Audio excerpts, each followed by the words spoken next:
Hi friends, இன்றைக்கி நம்ம தருமு சிவராமு அவர்களுடைய காவியம் என்ற தலைப்பு பார்க்க போகிறோம்.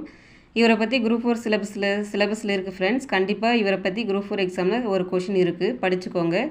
இலங்கையில் உள்ள திரிகோணமலையில் பிறந்தவர். சிறு வயதிலேயே சென்னைக்கு வந்துவிட்டார்.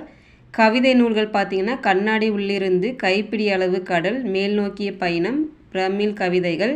சிறுகதை தொகுப்பு பார்த்திங்கன்னா லங்காபுரி ராஜா, பிரமிழ் படைப்புகள். குறுநாவல் பார்த்திங்கன்னா ஆயி பிரசன்னம். நாடகம் பார்த்திங்கன்னா நட்சத்திரவாதி. உரைநடை நூல் மார்க்ஸும் மார்க்சியமும்.